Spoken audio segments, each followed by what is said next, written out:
ذی الحجہ کے پہلے 10 دن قرآن و حدیث کی روشنی میں۔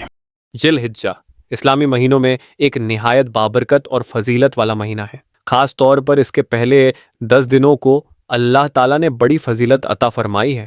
ان 10 دنوں میں عبادات اور نیک اعمال کا ثواب کئی گنا بڑھا دیا جاتا ہے۔ حضرت ابن عباس رضی اللہ تعالیٰ عنہما سے روایت ہے کہ رسول اللہ صلی اللہ علیہ وسلم نے فرمایا، ذی الحجہ کے پہلے 10 دنوں میں کیے گئے اعمال صالحہ اللہ تعالیٰ کے نزدیک باقی تمام دنوں میں کیے گئے نیک اعمال سے زیادہ محبوب ہیں۔ صحابہ رضی اللہ تعالیٰ عنہم نے عرض کیا، یا رسول اللہ صلی اللہ علیہ وسلم، اگر ان 10 دنوں کے علاوہ اللہ کی راہ میں جہاد کیا جائے تب بھی؟ آپ نے فرمایا، ہاں تب بھی انہی ایام کا عمل زیادہ محبوب ہے۔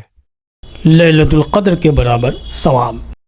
رسول اللہ صلی اللہ علیہ وسلم نے فرمایا کہ ذی الحجہ کے پہلے عشرے کی ہر رات کی عبادت کا ثواب لیلۃ القدر کی عبادت کے برابر ہے۔ عرفہ کے روزے سے 1 سال پہلے اور 1 سال بعد کے گناہ معاف ہو جاتے ہیں۔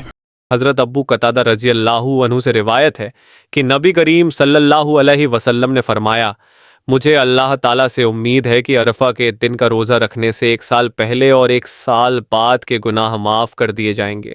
یوم عرفہ یا عرفہ کا دن کیا چیز ہے؟ 9 ذی الحجہ کو یوم عرفہ کہا جاتا ہے۔ اس دن کو عرفہ کا دن کہنے کی 3 اہم وجہیں ہیں۔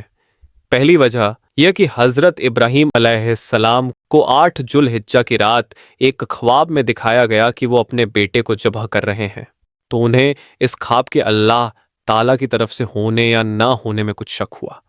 پھر 9 ذی الحجہ کو دوبارہ وہی خواب آیا تو انہیں یقین ہو گیا کہ یہ خواب اللہ تعالیٰ کی طرف سے ہی ہے۔ چونکہ حضرت ابراہیم علیہ السلام کو یہ معرفت الہی اور یقین 9 ذی الحجہ کو حاصل ہوا تھا، اسی وجہ سے 9 ذی الحجہ کو یوم عرفہ کہا جاتا ہے۔ یہاں عرفہ سے مراد معرفت الہی یعنی خدا کی پہچان ہے۔ دوسری وجہ 9 ذی الحجہ کو حضرت جبریل علیہ السلام نے حضرت ابراہیم علیہ السلام کو تمام مناسک حج یعنی حج کے ضروری کام سکھائے تھے۔ مناسک حج کی پہچان کی مناسبت سے بھی 9 ذی الحجہ کو یوم عرفہ کہا جاتا ہے۔ تیسری وجہ 9 ذی الحجہ کو حج کرنے والے لوگ میدان عرفات میں وقوف یعنی ٹھہرنے کے لیے جاتے ہیں، تو اس مناسبت سے بھی 9 ذی الحجہ کو یوم عرفہ کہا جاتا ہے، یعنی میدان عرفات میں قیام کی وجہ سے۔ اور اللہ تعالیٰ سورہ فجر میں فرماتے ہیں، والفجر ولیال عشر۔ ترجمہ، قسم ہے فجر کی اور 10 راتوں کی۔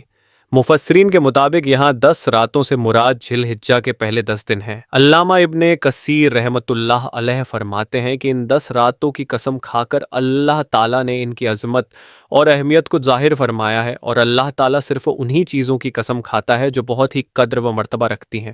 چنانچہ رسول اللہ صلی اللہ علیہ وسلم خود ان دنوں میں عبادت کا خاص اہتمام فرماتے تھے۔ ذی الحجہ کے پہلے 10 دن نہ صرف عبادت کے لیے خاص ہیں، بلکہ ان میں کیا گیا ہر نیک عمل معمول سے کہیں زیادہ اہمیت رکھتا ہے۔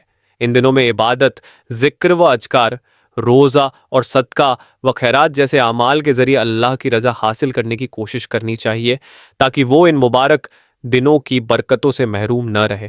اور حضرت عبداللہ بن عمر رضی اللہ عنہما سے روایت ہے کہ رسول اللہ صلی اللہ علیہ وسلم نے فرمایا، اللہ تعالیٰ کے نزدیک ذی الحجہ کے ان 10 دنوں کی عبادت سے بڑھ کر نہ کوئی عظیم عبادت ہے اور نہ ہی کوئی زیادہ محبوب عبادت، لہٰذا ان دنوں میں لا الہ الا اللہ، اللہ اکبر اور الحمدللہ کی کثرت سے تلاوت کیا کرو۔